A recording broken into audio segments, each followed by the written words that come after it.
Hello, thank you everyone for joining us today for this, the latest in a series of events that we've been holding during this year in the lead up to and now post COP26, the leading international conference around climate change and climate policy. I'm joined today by Tom Burke and Nick Mabey, Chairman and CEO of E3G, a really important climate think tank, and you will have seen, I'm sure, Tom and Nick on your television screens throughout the time of the conference. Nick, I know you actually had quite a high profile during the event and was seen as the, I think it was Kantar who suggested you were the greatest friend of COP26 in terms of the visibility that you had in your commentary around COP26. So I'm also joined today by Megan Casilla from our US Better Impact team, and Megan is currently on secondment to our UK team, and so had a very active role and hand in supporting some of our clients around COP26. Today, we really want to discuss some of the outcomes from COP26, but also what are now the most important things for business to be doing and thinking about following COP26 and in the lead up to COP27, which is taking on a new importance.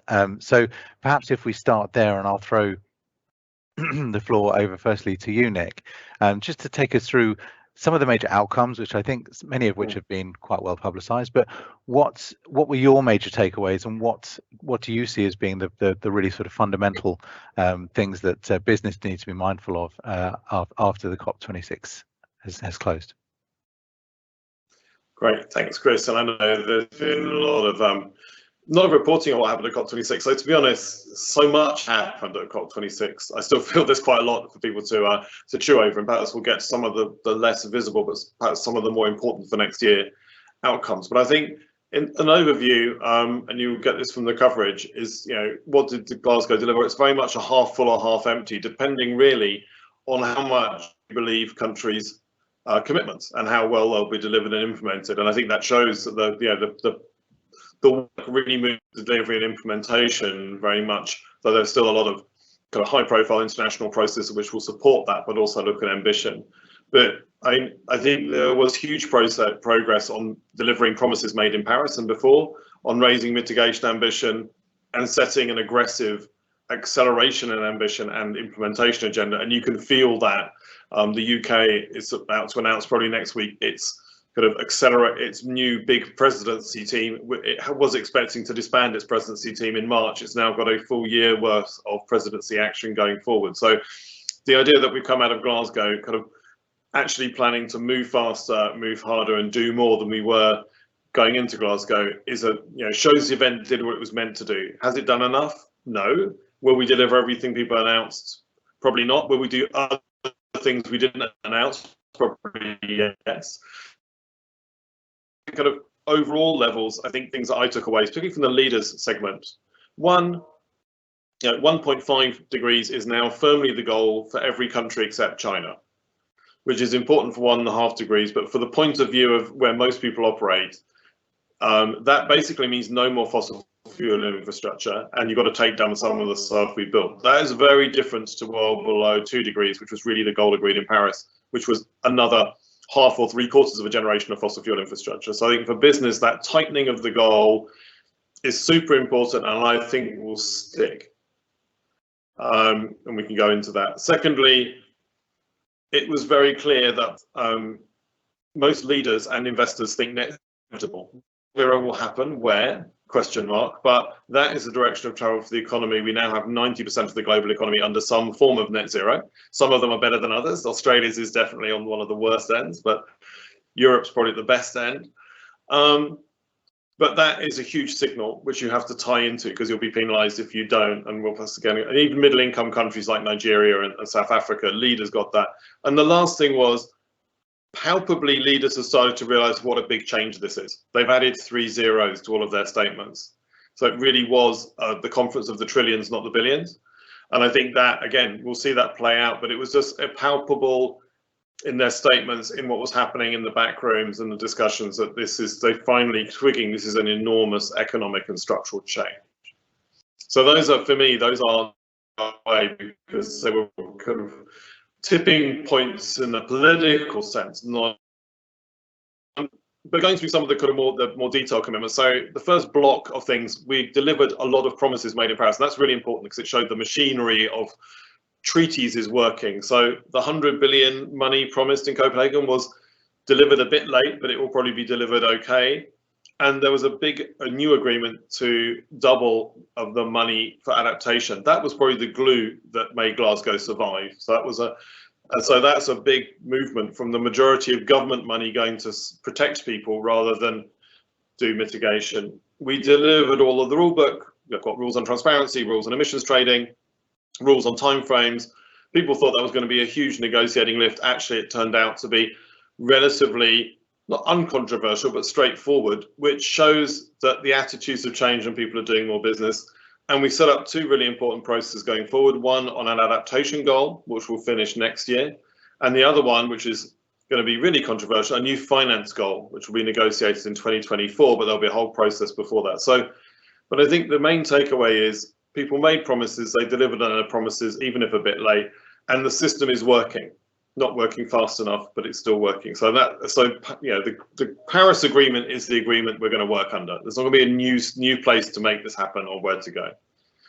Second thing was ambition. So did we move from the very insufficient pledges in Paris to tighter pledges? The answer is yes. Instead of 2.7 to 3.5 degrees, which is what we came out with in Paris, we're nearer 2.4, 2.2 if with sectoral action, and we've got to align net zero and 2030 targets. Those are massive increases, which are probably going to be over delivered, but they're still not getting us to where we need with 1.5, but still huge progress. And of course, these new sectoral agreements, which was a big feature of Glasgow on methane, on forests, finance, on fossil finance, less well publicized, 24 billion a year in fossil finance from public sectors being taken out, international fossil finance. We basically eliminated any new coal power stations being built globally, and this new deal with South Africa to phase down its coal plants, 8.5 billion, is a real signal of where to come. So I think those again aren't going away. Those big country-to-country deals, not business-to-business deals, country-to-country deals, they've got a sign of the way we're going to drive forward economic change in the future. And then the third pillar was what was really the Glasgow Climate Pact. This was more like a G20 plus statement attached to the formal negotiations. It only started being negotiated on Tuesday evening of the second week and was concluded on Saturday night, which again is a sign of the political will behind doing more. And it's a very substantive statement. It says every country is going to come back with a higher abatement target next year. That's great. It started a dialogue on loss and damage, which was the biggest red line issue in the whole of the climate talks.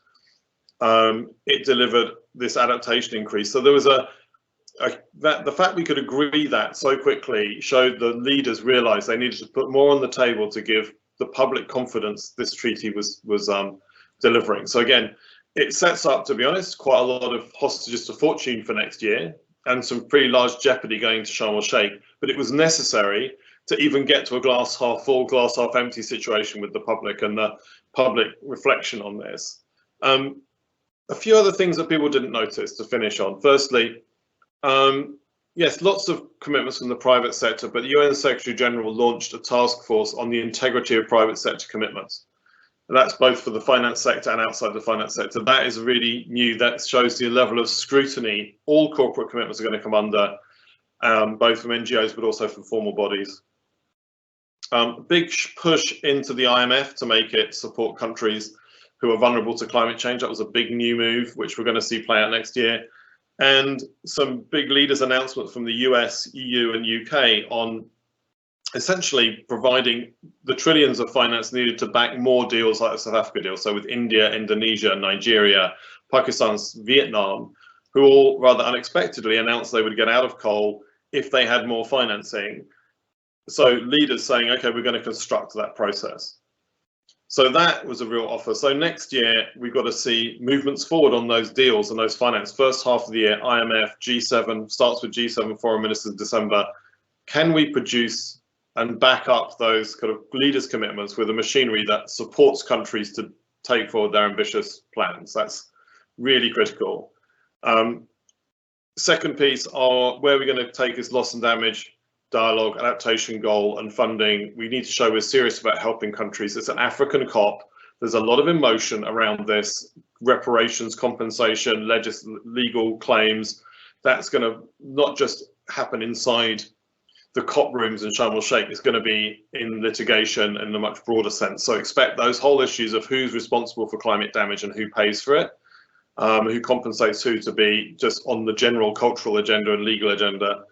And then we do need to do and raise NDCs, and that's going to be a process of looking where we can accelerate action, where we can produce stronger implementation plans, incorporate the sectoral deals on methane and forestry into country formal targets.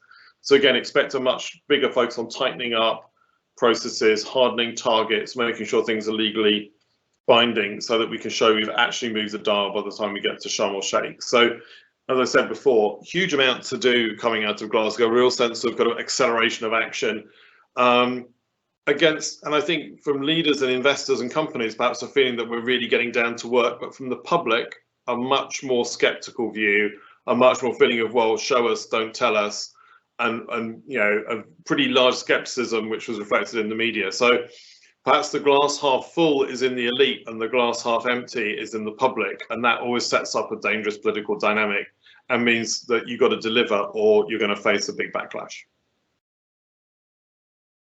As we think about COP26 negotiations and the outcome of them, what role do you think COVID-19 played in them? Was it positive, negative, or otherwise? It was amazing that was put on, something that big was put on that well. It had really slowed down negotiations over the year, but I also think it had focused minds and made people realize that bad things can happen. So without COVID-19, we wouldn't have had as successful a COP, just because it would have been in 2020, and 2020 would have been a much harder year before Biden came in. I think in the end, it probably did move us on in terms of that overall space, but that was partly because a huge amount of work was put in, particularly by Alok Sharma, making up for the lack of face-to-face talks by traveling the world and doing a lot of COVID tests in order to meet everybody individually, because he couldn't meet them collectively. There's an important point that came out of the fact that Nick mentioned, that we had to work very hard, and Alok had to work very hard to get the COP to go ahead in the face of the COVID piece. But what really came through to me was the importance of the face-to-face. As Nick pointed out, that pact was negotiated between Tuesday and Saturday up at the COP. Now that can only happen in a face-to-face agreement. You can't do that by Zoom. So it was really important in a sense that despite COVID, the British government went ahead and drove forward, and there was quite a lot of opposition to that. But in more general terms, I think that what COVID occurring at this time actually reinforced that driver of governments to begin to take this more seriously, in the sense that events have now validated the science of climate change in the public mind. That the public aren't just hearing facts, they're experiencing in their own lives all the things that climate scientists have been saying. And that's created a sort of pressure that will only grow on governments to do more. And hence the kind of, as Nick says, the kind of a reaction we saw, governments doing more than many of us had expected they would be willing to do in the COP. And that shifting of the goal from 2 to 1.5 also reflects the fact the science is not getting better on climate change, it's getting worse. Thanks, Tom. I just want to invite our guests as well to submit any questions that they have via the live Q&A. Megan and I have plenty of questions that we're happy to go through, but we obviously also want to give our audience a chance to ask the questions that they will have undoubtedly got as a result of COP26. I guess my next question for you both, and perhaps let's start with you, Tom, is about the role of business. And Nick touched on that in his opening remarks, but certainly something that we've seen some commentators suggesting is that COP26 felt a bit like WEF, the World Economic Forum in Davos, on the banks of the Clyde. And I think the suggestion there was, you know, that the business certainly showed up, but that it changed the dynamic, or it changed the feel of the conference as a result. What was your impression of the way that business showed up, and what was the impact both inside and outside the negotiations? I think it's quite important and interesting to differentiate the business community. There's the financial bit of the business community which showed up in force. There was the fossil fuel industries and their sort of most important customers, which were also there. Then, if you like, the people who make the businesses that make the climate we've got to live with. Now they're under some pressure. And then there were all the other businesses who, in a sense, are the businesses that take the climate that's left, as it were, when the fossil fuel industries have changed or not changed. And they didn't show up very much at all. And I think that's quite an interesting differentiation. If you set that in a perspective, a trajectory over the 40 years now, the science has started as a community to talk about climate change. They were joined actually, and we've forgotten this a lot, by the military and the intelligence communities, who were the second people to realize how big a threat this was. We saw that central bankers join in Paris, and immediately after that, the financial community really came in very strongly. We've now seen governments join this as people who really are understanding the level of risk that's involved for business. So I think what we're seeing is this move from a responsibility issue into a risk issue, but not all of the business sector has yet really grasped the scale of the risk, or how those risks will be differentiated, and whether climate policy is succeeding or failing. Yeah, I think just to add to that, when there was some attempt to delegitimize the UN talks because of the WEF on the Clyde, but to be honest, it was very separate. It was, you know, power comes to where power is. So people came because there was a lot of power.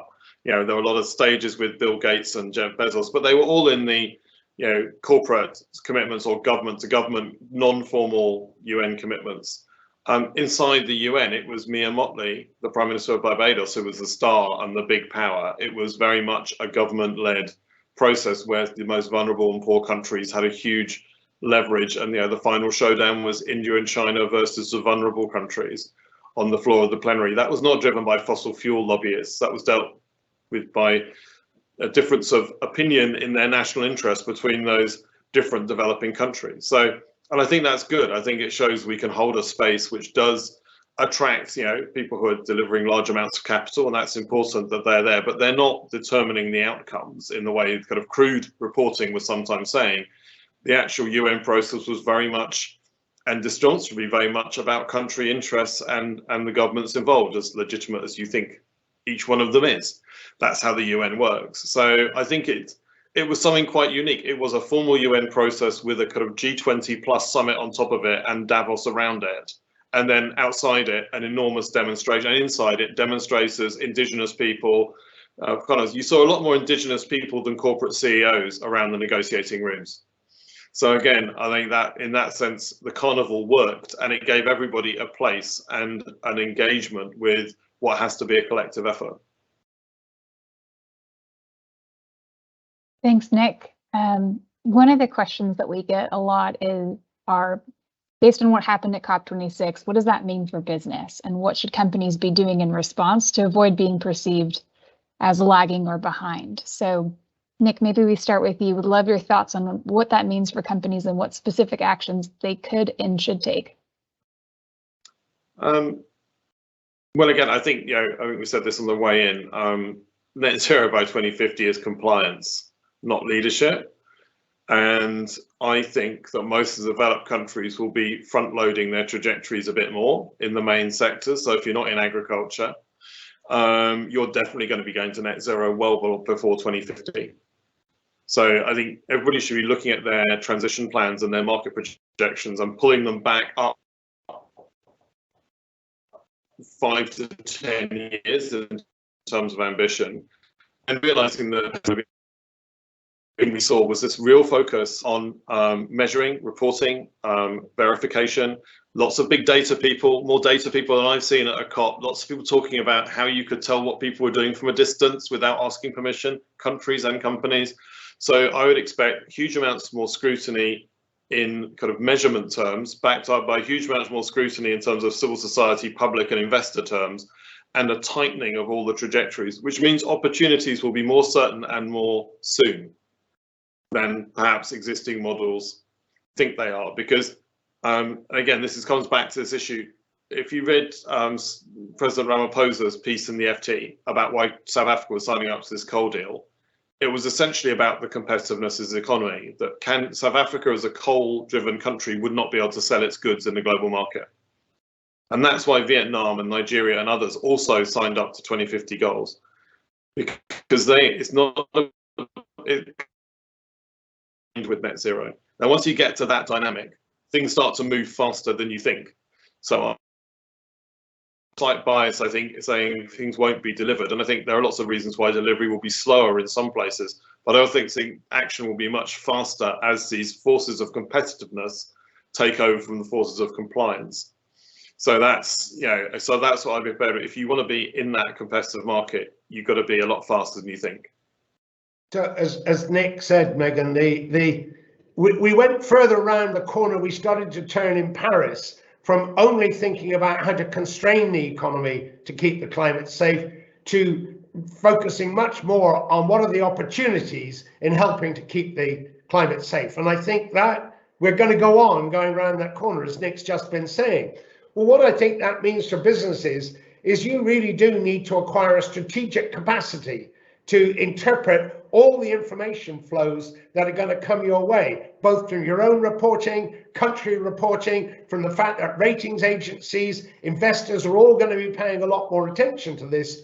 There needs to be a much greater capacity to understand that landscape inside companies and how that affects strategy, not just, by and large, the business response so far has been to focus on the costs of what happens if energy bills go up or taxes and policy interventions. I think it's a much more profound message now to the business community about what does this mean for your business strategy? What does it mean, as it will do in many sectors, for your business model?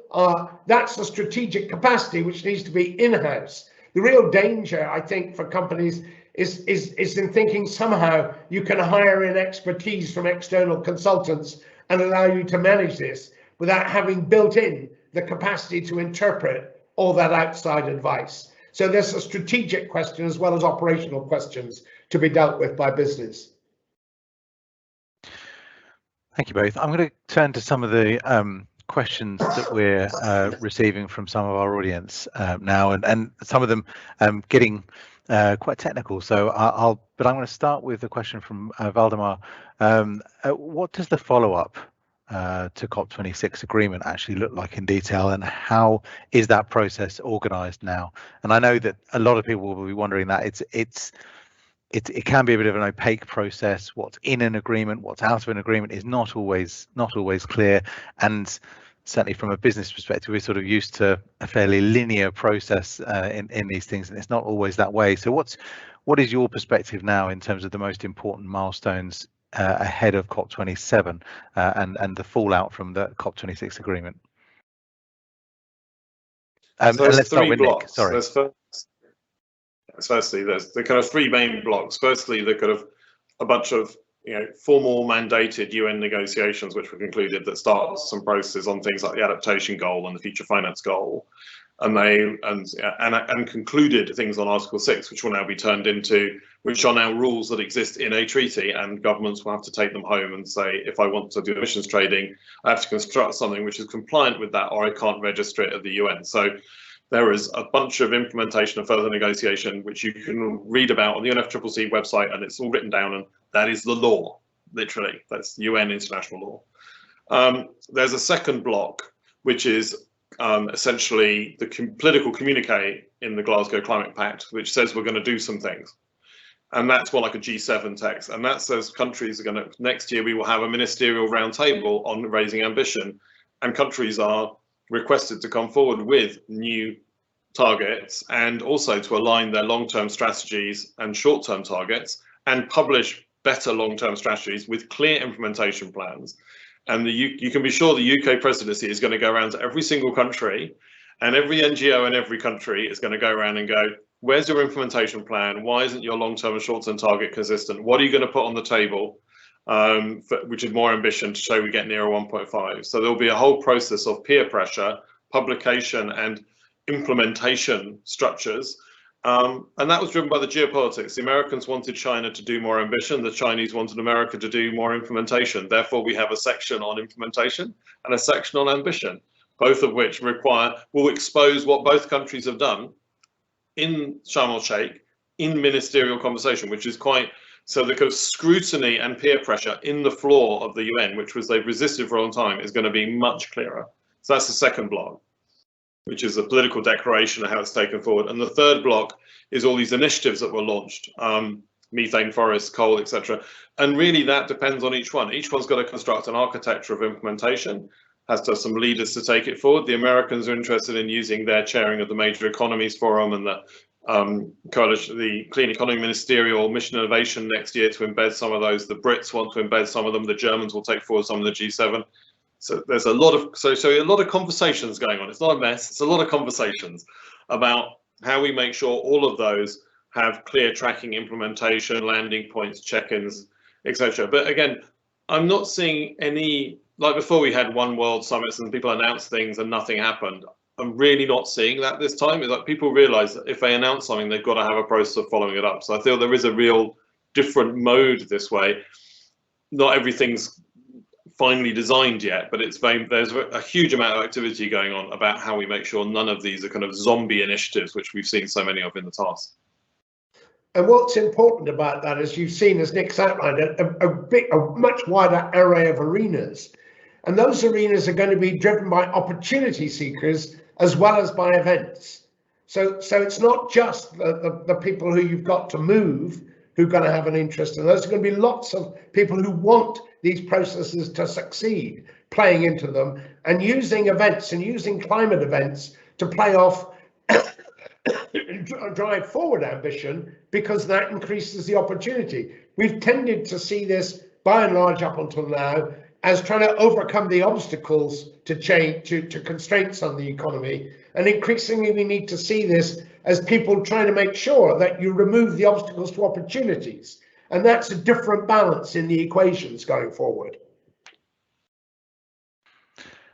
Thank you both. I think that was actually a really brilliant summary, and a summary that I wish some of the newspapers had included, because I think actually was a lot of confusion actually coming out of COP26 and exactly what was material to interest of business, to interest of public. So thank you. That's a really good summary. I'm going to turn to the next question now that we have in the public chat, and it's quite a long question. I'm just going to slightly paraphrase it, but this relates to the statement from Antonio Guterres that you referenced, Nick, early on, about the task force to evaluate net zero pledges from corporates. And the question here is about whether this duplicates the efforts of some of the other groups, particularly the Marrakesh Partnership and the Climate Champions as part of that partnership. The question, did you have any sort of context behind that announcement, and whether this is actually a duplication, or how those two initiatives are different in terms of the verification of the claims around net zero?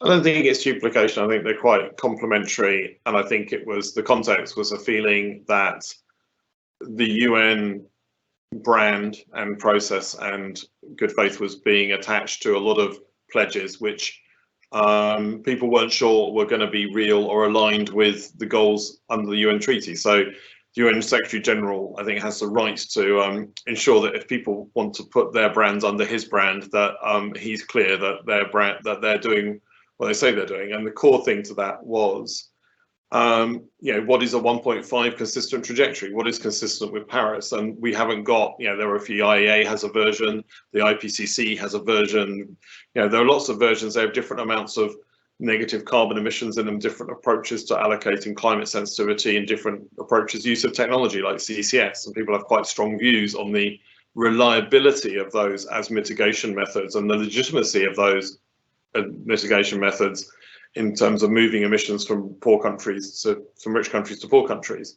And so the Secretary General's expert group is not going to do the work. So it's going to set up some benchmarks for what a compliant task force is, which can be used in the Marrakesh Partnership, GFANs and other areas. So when companies say we have committed to 1.5 trajectory, there is a benchmark for that to be measured against, which the UN Secretary General has approved essentially as scientifically robust and rigorous in terms of its attributes. So we will wait to see how many transition pathways they produce and how they've done it. It's not a simple, straightforward task.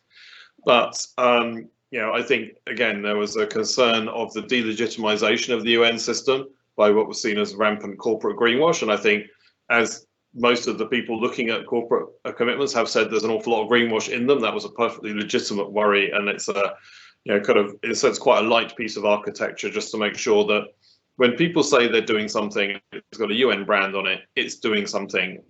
Because the last thing we need, last thing anybody needs, is the delegitimization of the UN. There are people on many sides who want to see that, but it's the thing that's working to solve this crisis, so we need to keep it. It's a precious jewel in a world of geopolitical competition, and we can't, if we break it, we won't be able to recreate it. So it's in everybody's interest, including companies, to make sure that no one undermines that. It's not about giving your friends a pass, it's actually about keeping a space we can actually solve this problem.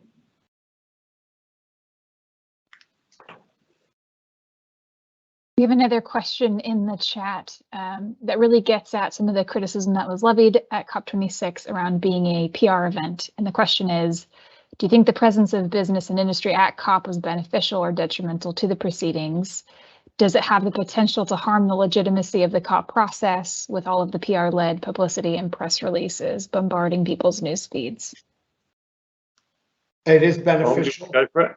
Yeah, it's beneficial to have business there. The idea that you can solve a problem that is, as we now become really clear, an existential threat to civilization, that you can somehow solve this by some groups working on their own is just very silly. It was why Nick is absolutely right to underscore the importance of the UN system and maintaining the UN as the sort of ring holder for the conversation. But business is an important voice. It's NGOs, for all their merit, and we're an NGO, we do not actually deliver things. We don't create jobs, we don't create goods and services. You have to have business. Business has to have the trust of people in order to do it, which again, the importance of the greenwash, but it has to be at the table. All of the actors who've got something to say need to be at the table. That includes, as many people have said, the most vulnerable countries, indigenous peoples. It also includes governments that are non-democratic. You've got to have everybody around the table. At the end of the day, this problem will affect the prosperity and security of all 8 billion people on the planet if we fail to solve it. So you're not going to solve it without a conversation that's one way or another includes those people. People can be very cynical about business, and they've quite a lot of evidence to support that cynicism. But you've also got to be able, and again, Nick emphasized the point, to distinguish all the mechanisms that are now being put in place, so you can distinguish between what's simply PR and greenwash and what's actually real and delivering. You're not going to get anywhere if you think that anything that anybody says is greenwash and PR, because nobody will do anything. So that ability to discriminate and a place to have an arena in which to do that and to help you do that becomes even more important. And just to gloss on that, I think there was a lot of work done to make sure that you know, kind of greenwash didn't undermine COP, you know, by the presidency in terms of what it put up there, what it platformed, what it emphasized, what it didn't emphasize. And I think by and large, they got out without it undermining, but there was a lot of criticism, but it was kind of perhaps swamped by other criticism of things that are going on. But I do think, again, we all own the legitimacy of this space, and this is where, rather than expect the kind of the UN to be the policeman all the time, it's really quite important for, you know, whether they're corporate bodies or mayors or financial industry, to make sure the rules they're putting in place are credible. It doesn't do anybody any favors to have greenwash. It confuses customers, it accuses investors, it slows down the growth in sectors, it produces political cynicism, and it's an open target for those people who don't want any action. But again, just like we don't police society by having policemen, but by actually us obeying the law. Because policing by consent, we're not going to solve this by kind of the UN Secretary General's expert body going around and chucking people out of GFANs because they haven't done it. will do it because the peer pressure inside the financial industry and corporate bodies, etc., makes everybody align with that, and they realize that's good for them in the long and medium term and good for their customers and their relationships. And I think so we've got to build that positive feedback that takes us to, otherwise there is no way, if people are cheating, you know, even at the margin, that we're going to solve this problem. But also I think it's bad business, because in the end, if people don't trust your offer, if you're caught cheating, like Exxon was caught cheating by Greenpeace in terms of its position on climate, you won't attract good customers, employees, or investors. So, and again, I think that's where, again, the real thing for me about Glasgow was just seeing all of these incentives tipping over towards driving positive action and positive behaviours, rather than people thinking, oh, I'm not sure, shall I really jump in, is it a bit uncertain? And I think we're going to see the dividends of that coming out of Glasgow. You know, you don't need someone to look over your shoulder when everybody else is doing the right thing. You just do the right thing because that's what you do.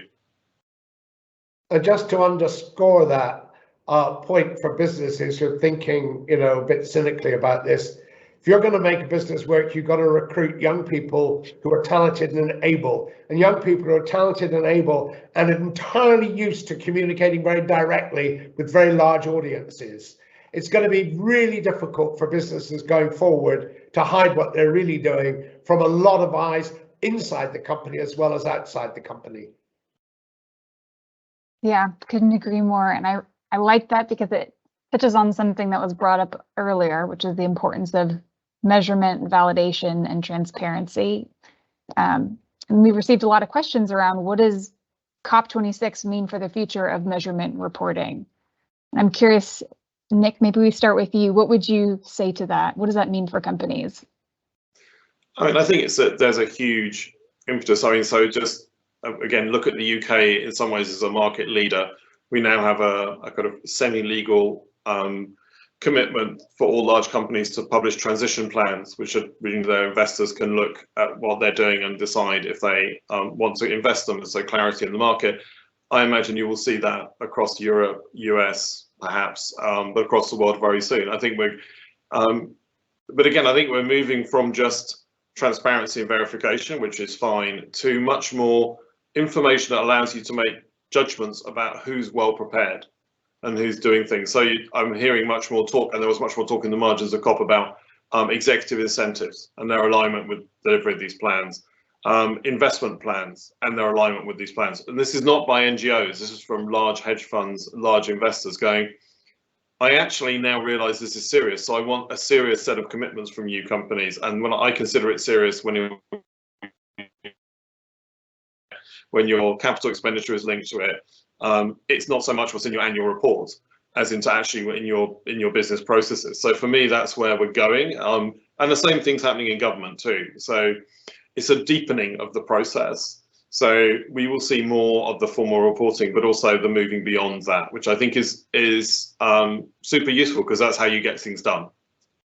And just to think about how this might bear in on business, this is likely to bear on business by changing the way in which you need to look at the price of capital, not just at looking at the cost of an input, carbon input.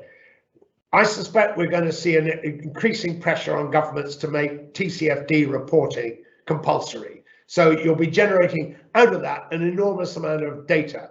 You combine that with the pressure from central banks for banks, private banks, to do stress testing of companies' climate risk evaluations. You add in all of the country data that's going to be published because of the completion of the rule book. And you're looking at a world in which there's a lot more information in which to judge risks of climate policy success, climate policy failure of your investments. And you're therefore equipping the capital markets to price those risks, and you're incentivizing through the central banks the bankers and investors to make sure they get those risks right and they stress test their judgments on those risks. The ratings agencies will join in. So I can see this as having an increasing impact if you're unable to really give a good account of the exposure that whatever investment you want to make has to climate policy success, or indeed climate policy failure. Then I think you'll find it harder to get capital at the lowest possible cost. Just to add that, I mean, one thing people perhaps haven't noticed, that this year the IMF decided to incorporate climate into all of its Article 4 economic surveillance reports on every country. They used to just so every finance ministry in the world is going to have to explain how it is managing climate risk and climate transitions to the IMF on a periodic basis, depending different frequencies for different countries, including the US and China and the UK and Germany, Japan. So, you know, if the finance ministry is having to do its homework, it's going to be less worried about asking corporates to do their homework. And to back up Tom's point, I was talking to some diplomats today who told me that one of the surprising middle-income country announcements at COP was driven precisely by discussions with the rating agencies and some central bankers about their access to capital if they didn't have a credible trajectory towards net zero. So again, this is moved from, oh, this might be something that might happen at Paris to this is something that is happening right now, and that's going to cascade down through the economy. Incidentally, by the way, it will put a price for carbon on the right place, which is on the price of capital, rather than on the price of the commodity, which is a less powerful way of shifting investment decisions.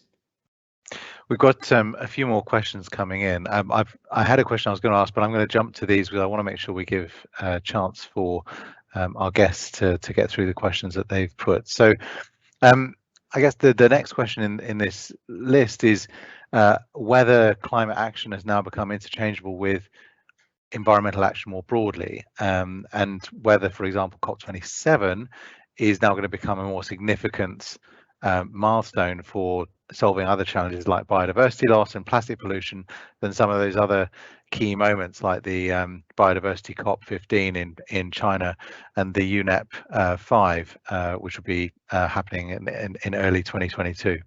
It's a mixed picture, Chris, because to some extent the climate problem is so urgent and immediate, it sometimes tends to obscure some of the other actually enormously big environmental problems that we're not tackling, like some of the ones you've listed. But if you think of it in much more sort of operational terms rather than just headline terms, then climate change is acting as a locomotive that's pulling these other problems, ocean acidification and the whole health of the oceans, and that includes all the plastic stuff, the perturbation of the nitrogen cycle, the buildup of persistent organic pollutants. All of these other environmental issues are being pulled along by that train. And where that's going to, I think, begin to have its effect on business is it's going to widen the scope of ESG quite a lot and make it more relevant and more data rich. And so, again, if you like, what climate change has begun to do is begun to shift ESG investing from being a thing about preferences to being a thing about risks. And I think that's where this engagement of the wider set of environmental issues being pulled along, consciousness of them being pulled along by climate change, will begin to find its expression in business conversations as those issues become more data rich and therefore a more focused part of the ESG conversation and metrics to inform the ESG conversation. Yes, and I think the the relatively nascent efforts of the task force on nature-related financial disclosures, which of course is the sister organisation to the TCFD, which is so quickly becoming and will become ubiquitous in how climate risk is understood, is going to see risk to nature be much better understood in financial circles, and that ultimately will determine where the money goes. So yeah, thank you. I'm going to quickly jump onto the next question, which is about whether you feel the complexities of the energy transition are sufficiently understood by publics and the media. I know you've had a lot of media conversations, so I'd be interested in your perspective on that. Specifically, the fact that regions such as Africa will continue to rely on fossil fuels for decades to come. Are you concerned that the debate has become too black and white in vilifying specific countries and industries at the expense of global development? I think I certainly know the public and the media don't hardly know what turns on a light. I worry that regulators and politicians and investors don't understand the complexities of the energy transition. But I think we need to see, so the question is, do you want to rely on fossil fuels in the future? Well, to produce your energy services, Africa would be ridiculous. And the African Union policy is not to rely on fossil fuels for energy services and access, is to actually move to renewables, which are cheaper They require higher levels of human capital and organization and digitization to run them. So the question is about, can we help them do it smartly, because we're suffering and China can't even run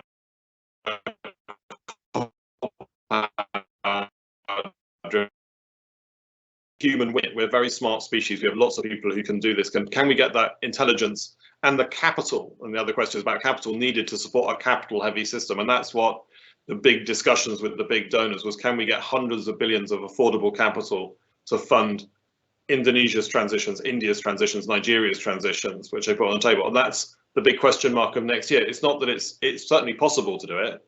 Whether they will organize our systems we have to do that is the big question.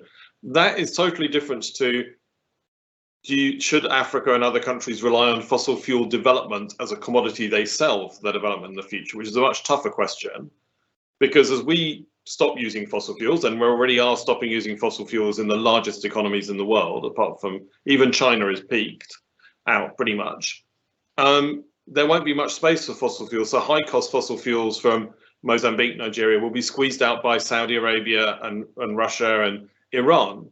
So is it a good development choice for them to invest in fossil fuel infrastructure? Probably not, given that they're competing with ultra low fossil fuels from the large states who've got a policy for being the last country standing when it comes to fossil fuel provision. So this isn't a moral issue. This is that a good economic development choice? And I think the one good thing about Glasgow was we just started to have a serious discussion on that, particularly for Africa, but also for other emerging economies. And I think next year this is going to go centre stage, and should do, because there are a lot of glib answers out there on both sides, including, let's just use CCS. We've worked on CCS for over a decade and it's massively underperformed, whereas renewables and efficiency have massively overperformed as technologies. So we need to have an honest conversation about which technologies look scalable and affordable and which ones are just modeling facets, and then get behind them. But I think, you know, that would be a good conversation to be happening, because that means we're actually starting to tackle the real issues of scale, which is where we need to be. The short answer to your question, Chris, is no.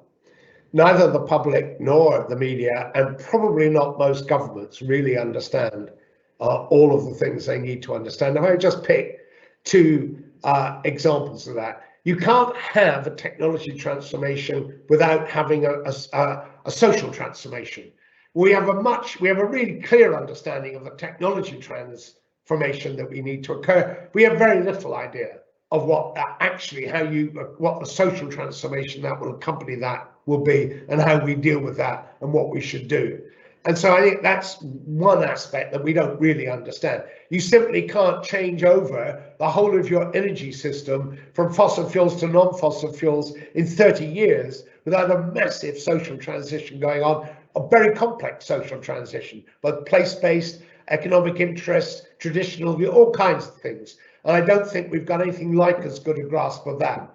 On a much more prosaic and immediate session, a very different scale, you've got pension funds in Britain that still rely for something like 20% of their revenues on fossil fuel companies who are not going to supply that amount of revenues. I'm not sure there is yet a very clear sense of how, when you no longer have those rents available to be mined for pension fund revenues or insurance company revenues, what do you replace them with? How do you make that transition? It's not a straightforward or easy transition to make that way. And you need to understand what's government's role in helping to ensure that transition is made without exposing people's pensions to shocks. It's one thing to create an energy policy shock and get a political response from another. If you create a pension revenue shock, you might discover that that's a much greater political response.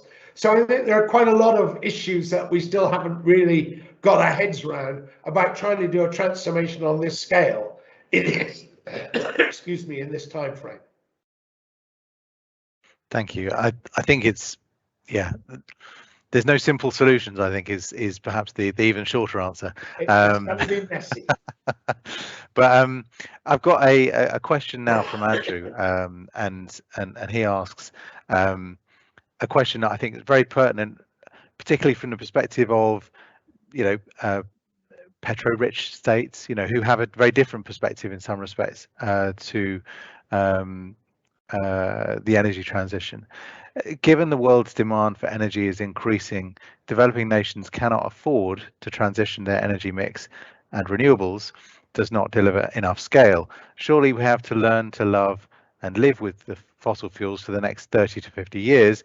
The question then becomes one of mitigation. So investment, and I'm going to do my best with acronyms, the investment in carbon capture, utilization and storage, direct air capture, and adopting circular economy principles becomes critical. Don't you agree?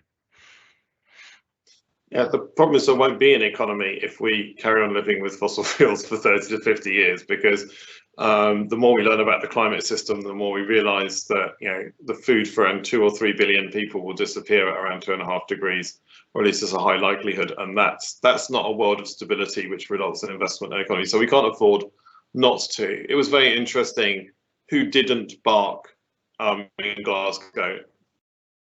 Plenary. Saudi didn't speak, Russia didn't speak, in fact OPEC didn't speak. That's because they understood they will be the last producer standing, because they've got the cheapest available reserves. They want to maximize the value of those reserves and use it to diversify their economies into something better. Now, that option isn't open to some of the high cost small country producers, but it is open to the Gulf and some of those big producers, and they do not want to pick a fight with either China or the US or the European Union as their major markets over this direction of travel. Now, what they do directly and publicly versus what they do behind the scenes, particularly with Russia, is a question we will find out over the next few years. But fundamentally, we don't have to ask their permission if we decide to move to electric vehicles, and the car industry has globally. Then we will stop using their products. If we decide to move out of gas heating or only use gas as a feedstock, we will move a lot out of gas. We've already decided basically to move out of fossil fuels in the electricity industry in most of the developed world, and that'll carry forward to the emerging world because it's cheaper. So our question is, how fast can we do that? The destination, I think, is reasonably clearly fixed. The question is how quickly we get there and what that leaves us with the legacy of climate risk, and how damaging that is, which is subject to a huge amount of scientific uncertainty, mainly on it being worse than we think it is now, not being better, unfortunately. So that's the dilemma we're in. So it's better for us to move faster economically than slower. And as Tom said, that's not just an economic problem, it's a political, social, technical, etc. problem. And we better learn how to get good at it, because the more we leave it, the more instability and inability to invest because of uncertainty. We'll see. In all my conversations with investors, it's about them realizing a climate changed world beyond 2 degrees is uninvestable. And so there is no economic growth because they will just put money in real estate at home, because that's what you do when you're scared. So this is a false choice, to be honest, in this question. I think we need to be clear about what the actual choice is. It doesn't lead us to an easy answer, but at least it leads us to a plausible answer, which is kind of within human agency to deliver. We're not just hoping for a benign climate. I think that solution is well behind us. I agree with Nick. I don't accept the premise of the question. It's certainly true that we've got to increase the availability of affordable energy services to a great many people who don't have them. Right now, somewhere between 60 and 70% of all the energy we get out of fossil fuel ends up as waste heat and does nothing for the economy or to provide anything to anybody of any use. A low carbon, a net zero economy gets rid of that waste heat. So it actually increases productivity of your economy. And why should anybody think that would be a bad idea? So I think the premise is wrong. Furthermore, we actually know right now that for most of those poorer countries, it's actually cheaper now to move to renewables than it is to go to fossil fuels now in the marketplace. And if you remove the political, technical and other obstacles to doing so, the market will actually deliver that for you right now. So I don't accept those sort of premises. I do think, however, there's a point in the question. It illustrates a very difficult, broader point that we need to come to grips with. We have to scale down investment in fossil fuels at the same time as we scale up investment in renewables. And if we can't get those things to match, then we will get periods when there are very big increases in volatility in energy markets. And that will be very bad for confidence of people in our ability to make the energy transition. So we need to think a lot harder about how we make sure that as we scale down investment in fossil fuels. We are actually scaling up investment in the renewables in comparable rates and in the right sort of places. And that's a problem we've not really identified in terms of our analysis yet of how do we do that? How do we make sure that happens? Thank you both. This has been a very, very interesting and valuable conversation, and I'm mindful of time, so we do have time for one more question, and we want to use it on kind of an eye to the future. Thinking about COP27 coming up, what should companies be thinking about, looking out for in the lead up to COP27 to make sure that we're continuing the positive momentum around COP26? Tom, do you want to start? Nick is much better placed to me that he's going to be much more directly involved in dealing with COP27. All I would say is this: COP27 is a staging point, it's not an end point. And if you want to know whether Glasgow is succeeding or not, we need to wait a bit longer than that. So one of the things not to do is to set up false expectations. But Nick can give you a much better idea of what the exact implications are. He's already foreshadowed quite a lot of it in his earlier answers. Yeah, unfortunately, it's people have expectations all their own, Tom. They don't, whether we think they're false or not, they will do them. That's uncontrollable. I think businesses need to help governments think they can do more faster, because I think we need to show that we are bridging the gap to 1.5. That's critical for public confidence in developed countries, not just China and some of the emerging economies. We want to do more. And that includes taking some of these commitments, which from methane and elsewhere, where corporates are really keep out and be comfortable with them being put into formal targets. So that's one thing. I think we need companies to help us with all the questions about how do we get faster money, better funding and investment into emerging economies in the middle of a massive recession driven by a pandemic. Remember, we have not the most enlightening macro consequences. Governments need help to do this, and companies need to take a bit more risk, to be honest. Stop keep on asking people to subsidize you without you taking risk. That your business model needs to change. There are opportunities out there. Don't expect governments to give you all the cheese. And the last one, because COP27 will discuss this issue of climate risk. Again, I think corporates and businesses need to be clear about what they need from their governments. Again, I'm thinking developed world ones here, about to help them and protect them, because for too long this has been seen as a developing country problem. It's not, it's an everywhere problem. Germany gave 30 billion euros in compensation for one climate related disaster this year. That we need to be honest about who's protected and who's paid in our own economies, and then be honest at Sharm el Sheikh about we're going to help other countries who lose 25% of their infrastructure every year from hurricanes and are suffering a lot more. So that's, again, business has a strong roles to play in that conversation, rather than and forcing countries to face up to it, because they've been rather hiding behind their finance ministries for a while from that tough conversation. It's a tough conversation we need to have at home before we can have it abroad in Sharm el Sheikh. Nick, Tom, and Megan, thank you so much. It's been really useful, as all of our sessions have been this year, to get the inside track on what's happening in these high-level conversations and what the impacts are for businesses. And really appreciate you taking the time to go through that with us today. So thank you, and look forward to our next event. Thanks. Thank you very much for having us.